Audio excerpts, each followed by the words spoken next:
눈이 나쁘면 뭐 해야 됩니까? 안경을 써야 됩니다. 눈이 나쁘면 잘 보이지 않아. 그러는 잘못된 일을 가져오고, 시력이 좋지 못하면 분별력이 떨어지고 인지력이 떨어져서 잘못된 것을 붙잡거나 선택을 잘못할 수 있습니다. 이때 시력 검사를 해야 되죠. 그래서 약점을 보완해야 합니다. 누구는 근시요, 난시요, 누구는 노안이요, 누구는 백내장이요, 누구는 녹내장이라 빨리 처방을 받고 또 안경을 처방받아야 됩니다. 그래야 제대로 보고 제대로 읽고 제대로 생활을 할 수 있습니다. 영적으로도 마찬가지인 것 같아요. 영안이 어두워져 버릴 때가 있습니다. 그럴 때는 빨리 영적인 시력 검사를 해야 됩니다. 머뭇머뭇거리다가는 큰일 납니다. 구원에서 멀어져 버릴 수 있고요. 천국 소망이 끊어지게 될지도 모릅니다. 영안이 어두워지게 되면 다음과 같은 증세가 나타납니다. 혹시 내게 이런 증세가 나타나거든, 영안이 어둡구나, 빨리 시력 검사를 해야겠구나 보시면 됩니다. 자, 은혜가 점점 떨어지게 됩니다. 다른 사람들은 다 은혜랍다고 그러는데 나는 이상하게 은혜가 떨어져요. 소망이 사그러집니다. 기쁨이 사라지게 되는 증세가 나타납니다. 가치 판단 기준이 점점 세속적인 것을 선택하는 쪽으로 기울게 됩니다. 한중간의 언행을 살펴볼 때 뭐가 이건 어디서 사니, 이건 얼마니, 이건 몇 평이니, 이건 어디서 맛있는 거 파니, 이런 쪽의 대화가 많았다면 점점 세속적인 것을 향해 간다고 보면 됩니다. 물론 온 천지가 지금 세속이죠. 벗어날 수가 없어요. TV를 켜도 홈쇼핑에 뭐가 얼마나 싸고 이게 얼마나 어디서 팔고 어디 이게 뭐가 맛있고 이게 몸에 어디가 좋고 온통 이거 천지죠. 벗어나는 게 쉽지가 않아요. 이미 우리는 다 물들어 있어요. 세속에 눈이 멀어 있어요.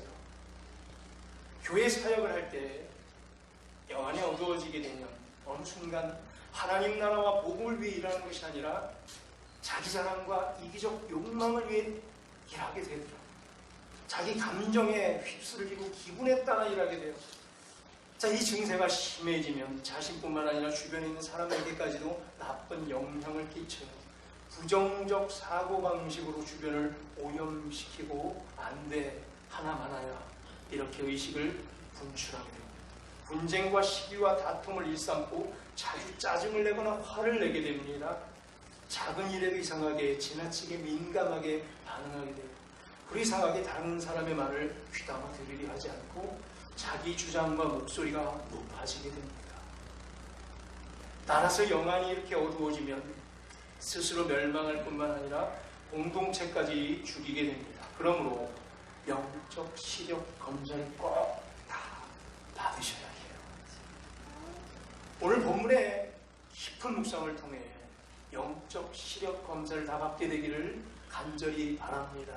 오늘 영적 시력 검사 장입니다. 제대로 된 안경을 처방받아 갑시다. 영안이 밝아지십시다. 그래서 큰 기쁨을 다 누리게 되는 귀한 복이 우리 모두에게 있기를 축원합니다. 22절을 보니까요, 오늘 읽은 본문 22절에서 눈이 성하면 온몸이 밝을 것이요 라고 합니다. 그러네요. 23절에서는 눈이 나쁘면 온몸이 어두울 것이라. 온몸이 밝습니까? 온몸이 축 처져 어둡습니까? 이건 비유네요. 그렇죠? 예수님께서 비유로 말씀하십니다. 내가 지금 뭘 보고 있는가? 눈이 좋은가? 눈이 나쁜가? 눈이 성한가? 눈이 침침한가? 뭘 보고 있는가? 볼 때 있는 그대로 보고 있는가? 아니면 내가 보고 싶은 것만 보는가? 내 시선은 지금 어디로 향해 있는가? 내 마음은 자꾸 어디로 쏠려가고 있는가? 내가 지금 제대로 보고 있는가? 혹시 왜곡돼서 보고 있거나 속임수를 보고 있지 않은가? 거짓된 정보를 보고 있지 않는가? 점검해내는 시간을 갖기 원합니다. 오늘 본문은요, 예수님께서 산 위에서 제자들을 가르치고 있는 명장면, 교훈의 장면, 일명 오늘 마태복음 5장, 6장, 7장을 무슨 설교라고 부르죠? 산상설교. 산 위에서 설교하고 있다는 얘기예요. 산상설교의 중간 부분이에요. 산상설교는요, 메시아의 첫 번째 설교인 셈이죠. 왕이요, 천국을 선포하고 계시는 거예요. 하늘나라를 계획하시면서 자신의 백성들을 앉혀놓고 가이드라인을 설명해 주고 계시는 것이 산상설교예요. 천국에서는 이렇게 살아야 된다. 지금 미리미리 준비하자라고 가이드라인을 주는 거예요. 또 누가 천국에 들어갈 수 있고 또 누구는 천국에 들어가지 못하는가 설명해 주고 있어요. 자, 먼저 누가 천국에 들어가지 못하는지는 오늘 산상설교를 통해서 분명히 예수님께서 언급해 주고 있어요. 누가 못 들어가냐면 앞절에 마태복음 5장 20절을 보면 우리 스크린 한번 볼까요? 함께 읽어봅니다. 내가 너희에게 이르노니 너희 의가 서기관과 바리새인보다 더 낫지 못하면 결코 천국에 들어가지 못하리라. 아멘. 비교하고 있어요. 서기관과 바리새인들. 이 사람들은 천국 가기 힘들 거란 얘기예요. 그리고 우리도 이 사람들보다 나야 천국에 갈 수 있다는 얘기예요. 저 뒤에 마태복음 23장 13절에서 예수님께서는 다시 한번 이렇게 확인해 주고 계십니다. 함께 읽습니다. 화 있을진저 외식하는 서기관들과 바리새인들이요 너희는 천국문을 사람들 앞에서 닫고 너희도 들어가지 않고 들어가려 하는 자도 들어가지 못하게 하는구나. 바리새인들 나쁘죠? 다른 사람들도 못 들어가게, 저들만 못 들어가는 것이 아니라 다른 사람이 들어가게 하는 것도 방해하려는 자. 그래서 화 있을진저 예수님께서 이렇게 심하게 꾸짖하고 있습니다. 영안이 어두워진 서기관과 바리새인들은 자신들도 천국에 들어가지 못할 뿐더러 다른 사람들이 천국에 들어가지 못하도록 천국문을 닫는 자, 이런 표현이죠. 천국문을 닫는 그런 자들이에요. 천국문 닫는 자, 자기도 안 들어갈 거고 다른 사람들도 못 들어가게 하는 거죠. 이러한 바리새인보다 우리가 더 낫지 않으면 우리도 천국에 못 들어갈지 모른다고 합니다. 바리새인들은 뭘 그렇게 잘못했을까요? 바리새인들과 지금 이 사람들 뭘 어떻게 했는지를 우리가 봐야 되는데요. 바리새파 사람들은요, 유대교 중에 경건주의파 사람들입니다. 경건을 모토로 삼고 있어서 누가 보기에 더 경건이 출중한 자들이에요. 전심을 다해 율법을 연구하던 자들이에요. 도덕적인 깨끗한 삶을 생명을 걸고 추구하던 사람들이에요. 고결한 자들이에요. 율법을요 더 쪼개서 613개의 조항으로 세분해서 완벽하게 지켜보려고 철저히 율법을 붙들었던 사람들이에요. 그들은 종교 행위에 있어서는 그야말로 완벽에 가까운 자들이에요. 스스로를 가르쳐 그래서 흠 없는 자라고 부를 정도였습니다. 자, 여기까지 바리새인들이 이렇게 해요. 뭘 그리 잘못했습니까? 예수님께서 말씀하시기를 바리새인보다 더 낫지 못하면 결코 천국에 들어가지 못하리라 하셨습니다. 우리 중에 바리새인보다 낫습니까? 고민해야 돼요. 이 사람들보다 나야 천국에 들어간답니다. 오늘 산상설교, 천국 들어가는 가이드라인에서 말이죠. 갑자기 이게 어두워져요, 필요는. 이만하기가 쉽지가 않을 것 같아요. 자신 있습니까? 바리새인보다 나을 수 있는. 바리새인들의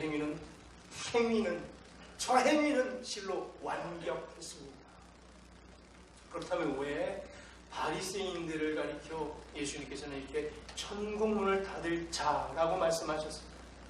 종교 행위로는 완벽했지만 아버지 뜻이 하나도 묻어나온 게 없다는 얘기예요. 하나님 아버지의 마음이 있는 곳에 그들의 마음이 한 개도 없었다는 얘기예요. 하나님의 시선이 머무는 곳에 그들의 시선이 없었다는 거예요. 하나님께서 바라보고 계신 것을 한 번도 그들은 바라본 적이 없다는 거예요. 같이. 즉 잘못 보고 있다는 거예요. 눈이 멀어버렸다는 거예요. 영안이 멀었기 때문이에요. 영안이 멀었는데 시력검사를 받지 않고 끝까지 갔기 때문이에요. 그래서 예수님께서는 마태복음 오늘 6장 23절에 눈이 나쁘면 온몸이 어두워질 거란 얘기예요. 이 바리새인들처럼요. 눈이 나빠요. 온몸이 어두워졌어요. 이 말씀을 오늘 천국 가이드라인으로 제시하고 있는 거예요. 천국 가야 되지 않겠는가. 눈이 나쁘면 안 된다. 시력검사를 받으란 얘기예요. 영적 시력검사를 받지 못한 채 바리새인들은요. 이것만 의지했어요. 관습, 전통, 체면, 자기 의로 종교 행위를 일관해왔던 자들이에요. 이것만 의지했어요. 아니 중간에 영적 시력 검사를 받았어야 되는데 관습에만 의지했고요. 전통만을 붙잡고요. 체면만을 살렸고요. 자기가 의롭다고만 생각했고 한 번도 시력 검사를 중간에 받아본 적이 없어요. 그래서 오늘 예수님께서 이런 극악 처방을 내린 거예요. 바리새인들, 그래서 이들이 나타날 수 있는 출구는 단 하나, 외식, 휘포크라테스, 속임수란 뜻이에요. 속임수, 마술사가 속이죠. 그걸 휘포크라테스. 위선이란 뜻이에요. 연기력이라는 얘기예요. 연극 배우가 연극이 끝나면 본래의 모습으로 돌아가는 거예요. 이들은 행위로 연기만 하고 있었어요. 평생 한 번도 하나님 마음을 맞춰본 적이 없어요. 그래서 그들은 결국엔 눈이 멀어버립니다. 그래서 마태복음 저 뒤에 23장에서 예수님께서는 7차례나 거쳐서 바리새인들을 심하게 꾸짖게 됐죠. 앞서 한번 읽었어요. 화 있을진저 외식하는 서기관들과 바리새인들이요. 마지막 7번째는요. 7번째 예수님께서 심하게 욕까지 했다고 했죠. 욕설인데요. 예수님도 욕을 하셨어요. 마태복음 23장 33절에 그들 향하여 뱀이네 이 뱀들아 독사 새끼들아, 여기에 사탄의 상징이었던 뱀, 창세기 3장에 나왔던 여인의 후손에게 머리가 으깨어질 뱀들, 그리고 그 다리를 물 그 뱀들 끝까지 괴롭힐 이 뱀들아, 독사 새끼들아, 최종 지옥행이 확정되는 순간 너희가 어떻게 지옥의 판결을 피하겠느냐. 시력검사 받아야 돼요. 중간에 바리새인들은 전통 때문에, 외식 때문에, 자기들의 관습 때문에, 체면에 내가 어떻게 시력검사를 받아, 자기 의 때문에 스스로 속았고 결국 지옥행을 갔어요. 지금이라도 안 늦었다면 시력검사를 받아야 돼요. 그래야 살고 천국에 갈 수 있어요. 제대로 볼 수 있어요. 바리새인들 눈이 잘 보이잖아. 영적 분별력을 잃었어요. 결국 그들은 보물을 어디단가 쌓아둬야 되는데 분별력이 잃고 보이지 않아 엉뚱한 데 쌓았어요. 실명됐기 때문에 열심히 쌓았어요. 뭐로요? 종교 행위로요. 차곡차곡 쌓았어요. 613개를 차곡차곡 지켜가며 다 쌓았는데 어디다 쌓았는가? 엉뚱한 곳에 땅에 쌓았어요. 그래서 다 잃어버린 거예요. 보물을 땅에만 쌓아두기, 실체는 한 번도 입어보지 못한 채, 본질은 단 한 번도 갖추어보지 못한 채 이들은 뭐만 했어요? 평생 보여주기만 했어요. 그래서 이렇게 아까 제가 말했던 바리새인들, 완벽한 자들처럼 남들에게는 보여졌어요. 근데 하나님한테는 한 번도 보여드린 적이 없어요. 이들은 하나님께서 단 한 번도 그들에게 이 중심을 본 적이 없다는 얘기예요. 근데 사람은 다 속였어요. 완벽하게 속여서 사람들에게는 칭송을 받았으나 하나님께는 단 한 번도 본질을 입어본 적이 없었어요.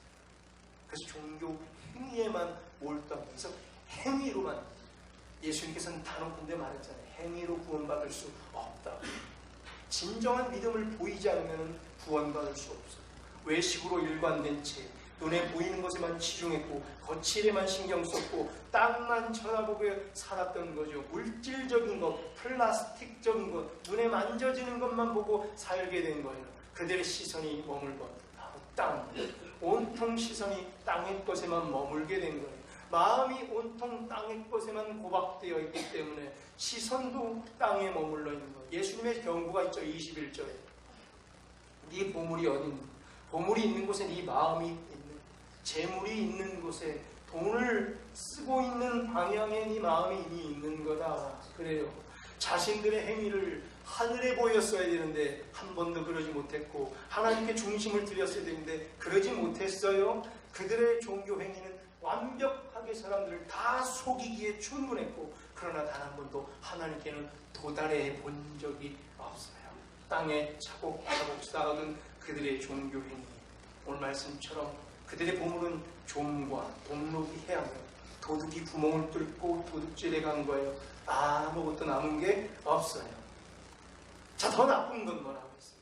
자신들이 지옥의 판결을 받기만 한 것이 아니라 다른 사람들이 천국에 들어가는 것을 방해한다는 얘기예요. 그들은 그래서 천국문을 닫는 자로 하나님 앞에 쓰임받는 거예요. 하나님이 볼 땐 천국문을 닫는 자예요. 자기들은 의로운 자다라고 했지만 하나님 볼 때는 천국문 닫고 있는 자다. 진실로 비참한 인생이 아닐 수가 없습니다. 자, 그래서 영적인 시력 검사가 중요한 것이에요. 이 12절에서 예수님 말씀처럼 눈은 그래서 몸의 등불이다. 몸을 다 비춰줘요. 눈이 성하면 몸이 밝을 것이고 눈이 나쁘면 온몸이 어두워지게 되는 거예요. 내 몸이 지금 밝은가? 내 몸 상태가 지금 어두운가? 보세요. 안 보이면 옆 사람에게 보여보세요. 내가 지금 밝게 보입니까? 내가 밝아집니까? 내 몸에서 빛이 나옵니까? 아니면 우중충 어두컴컴하지? 보여달라는 거예요. 눈이 성하면 온몸이 밝아져요. 눈으로 잘 보는 것이 중요하고 그래서 시력과 시선이 중요합니다. 그런데 눈은 결국 마음이 투영되어 나온 결과죠. 마음이 명령해서 눈이 쳐다보죠. 마음이 저거 바라니까 눈이 거기를 쳐다볼 거죠. 마음이 명령하는 대로 눈이 가는 거예요. 그래서 눈과 마음은 동일한 의미로 쓰이는 경우가 많죠.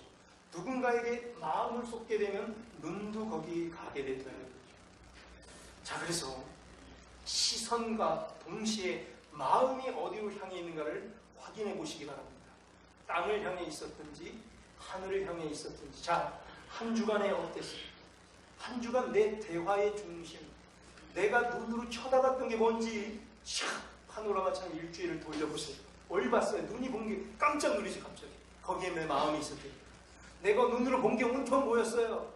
깜짝 놀라시는 분들 온통 뭐 얼마고 싸고 확인하고 디스카운트하고 세일 있고 어디 뭐가 어디 있고 어디 뭐가 맛있고 뭐가 얼마고 이것만 계속 눈으로 봤다면 내 마음이 거기에만 있는 거예요. 그래서 지금 깜짝 놀라시는 분들 몇 분 계세요. 아이고 눈이야. 예수님께서는요, 그래서 땅을 향해 있는지 하늘을 향해 있는지 이해를 돕고자 구체화시키면서 돈을 가지고 이해를 시키고 계십니다. 천국 백성들이 오늘 뭘 얘기하고 있어요? 돈 얘기하고 있어요. 재물. 자, 돈이 내 주변에 어떻게 흘러 들어오고 또 어떻게 흘러나가는지를 확인해 보라는 거예요. 즉 수입과 지출이 어떻게 되고 있는지를 확인하네요. 우리 모두 땅과 분리된 채 살아갈 수 없죠. 물질과 돈 없이 살아갈 수 없어요. 하나님 백성이라고 예외는 아니에요. 우리 돈 내고 물건 사 먹어야 되고 관리비 내야 되고 애들 학비 내야 돼요. 돈 내야 돼요. 먹고 살아야 되고 자녀들 키워내죠. 가정이 좀 더 많이 벌어다 주고 싶고 더 좋은 환경에서 자녀들 공부시키고 싶은 마음은 모든 가장들에게 있어 주요 관심사잖아요. 그렇죠? 그리고 호락호락하지 않는 직장 현장에서 무게와 압박 속에서 하루하루 전쟁의 연속인 분들도 계실 거예요. 그래서 한 가지 꼭 점검해 보셔야 됩니다. 우리는 천국 소망을 품은 자들에게 이거 꼭 확인하셔야 돼요. 우리의 수입과 출처가 어찌 되는가. 하나님 백성, 하나님 자녀이기 때문이고 하나님께서 인치신 자들이기 때문에 하나님 방법대로 우리는 흘러가요. 예수님의 제자예요. 세상의 소금과 빛이라고 했어요. 그 방식대로 서야 되기 때문에 자, 수입과 지출을 점검해 봅시다. 첫째, 내 주변으로 흘러들고 있는 돈, 재물 어떤 경로로 통해 들어왔는지.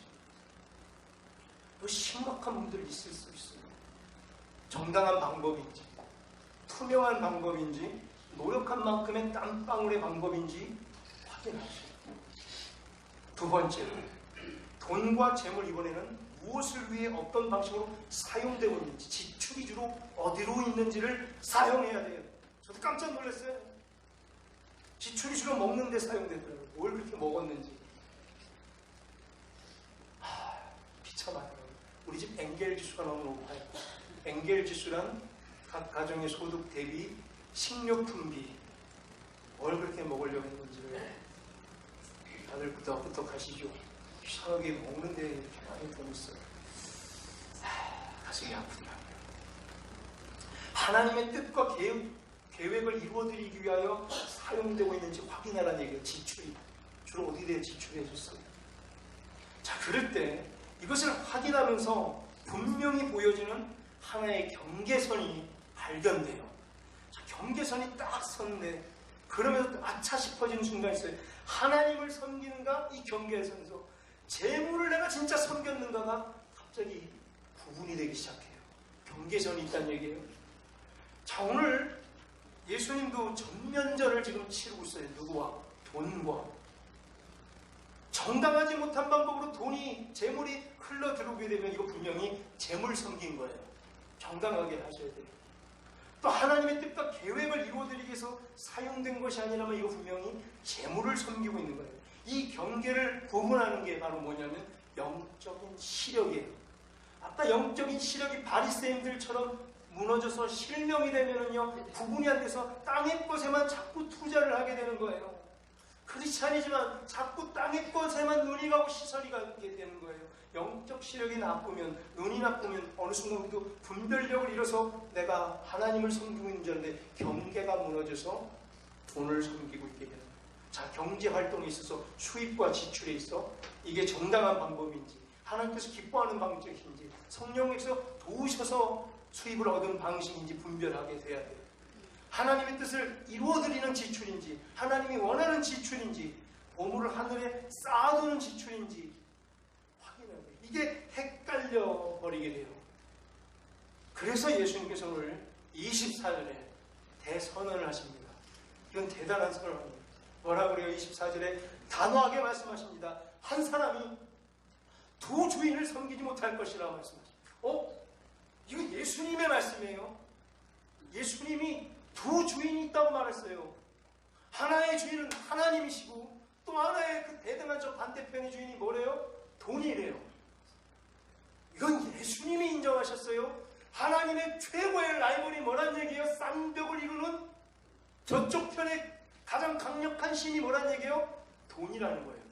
가만히 봤더니 하나님은 데오스예요. 여기 나오는 이 돈은 누구냐면 맘모니스예요. 맘모나스라는 이 신, 맘몬 사상 그러죠. 맘몬 끝에 이즘을 붙이면 맘모니즘, 맘몬 숭배사상, 돈 숭배사상, 재물 숭배사상, 맘모니즘이죠. 바로 여기 그대로 나오고 있어요. 두 가지를 딱 주인이 이 세상에 두 개다. 하나는 하나님, 데오스, 또 하나는 맘모나스. 둘 중에 뭘 섬길 것인가? 24절에 두 주인은 섬기지 못할 것이다 하면서 예수님께서 오늘 전면전을 치르고 있는 거예요. 누구랑? 이 천국 백성이 받는 가이드라인에서 산상설교 중심에서 오늘 대선을 하여 그래, 주인이 두 개가 있다. 또 다른 이 강력한 하나가 바로 돈이라는 얘기예요. 둘 중 하나 결정해야 됩니다. 돈인지 하나님인지. 그래서 둘 중에 하나는 미워하라, 하나만 사랑하라는 것입니다. 자, 답은 이미 나왔습니다. 뭘 미워해야 돼요? 우리가 돈을 미워해야 돼요. 그리고 하나님만 사랑해야 돼요. 수많은 잡신들이 있겠지만 예수님께서 인정해버린 또 하나의 강력한 저 반대편의 주인 돈, 그와의 전면전. 영적 시력이 회복이 돼요. 영적인 분별력이 생기면 어떤 일이 벌어지게 되면 돈을 미워하게 될 수 있다는 얘기예요. 오늘 예수님이 돈을 미워하라는 얘기죠. 한마디로. 뭘 미워하라는 얘기예요? 두 주인이 있는데 하나만 섬겨라. 하나는 미워해야 된다. 그래서 우리가 결정했죠. 뭘 미워하기로 했어요? 돈을 미워하기로 했죠. 자, 돈을 미워해라. 돈 싫어하세요? 돈이 여기 딱 있어요. 5만 원짜리예요. 나 너 싫어. 돈 싫어. 싫으니까 버리고 찢어버리고 쳐다보자고. 난 돈 너 싫으니까 너 쓰지도 않을 거고 난 너랑 아무 상관없어. 난 너 없이 살 거야. 돈 나 너 미워. 뭐 된 게 상징이죠? 해석해야죠. 돈을 미워하라. 이게 뭐예요? 어떻게 하면 미워하는 거예요? 돈을 미워하라. 미워. 돈 없으면 관리비도 못 나고 집에서 쫓겨나야 돼요. 애들 공부도 못 시켜요. 밥 뭐 도둑질 할 거예요? 돈 내고 사 먹어야 돼요. 그럼 뭐가 돈을 미워하는 건가? 왜 돈을 미워하라고 했을까? 이걸 오늘 해석해내야 돼요. 돈이 너무나 중요한데, 돈 없이 살 수가 없는 구조인데 돈을 미워라도 해보라는 얘기예요. 돈이 너무 중요하지만 미워라도 해봐라. 아니면 돈이 목적이 될 것이고 주인이 될 것이다.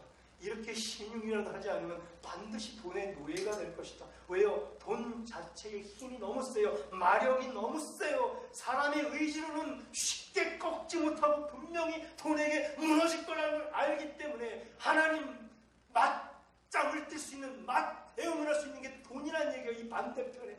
왜요? 우리 목회자들 뭐예요? 돈과 명예 다 내려버리고 천의 목사가 된다 그러죠. 목회자가 될 때 세상 부귀영화 다 내려놓고 목회자가 돼요. 하나님만을 섬기겠다고. 그런데 뭐로 다 무너져요? 돈 때문에 무너져요. 참 희한하죠. 데오스냐 맘모나스냐, 이 두 개를 갖고서 선택하라고 가이드라인을 준 거예요. 맨 먼저 목사들에게요. 왜 목사들이 무너질까요? 돈 때문에. 보통이 아닌 거지. 돈이 목사들마저 무너뜨린 게 돈이에요. 결국 돈으로 시작해서 돈으로 망해요. 기가 막혀요. 장로님들 돈으로 시작해서 돈으로 망할 수 있어요. 평신도들 목사가 넘어지는데 괜찮겠어요? 돈 문제 괜찮겠어요? 목사도 넘어져요. 목사도 돈 앞에서 무릎 꿇어요.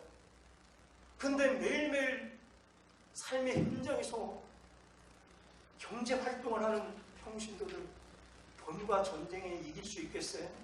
오늘 예수님 그걸 대만하셨어요. 제일 강력한 라이벌은 돈이에요.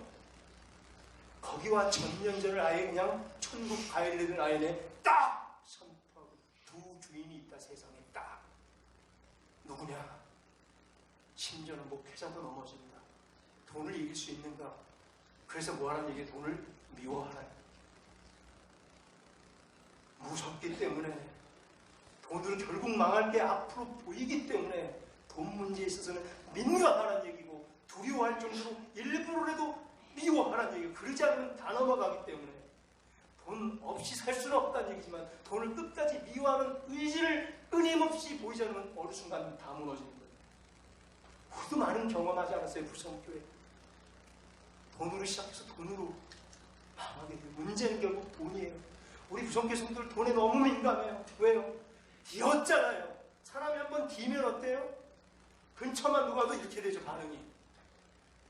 한번 뒤인 데는 조금만 반응해도 극렬한 반응이 돼요. 왜 이렇게 오버해? 참 느껴요. 뭐 이렇게 민감해? 이해가 다 돼요.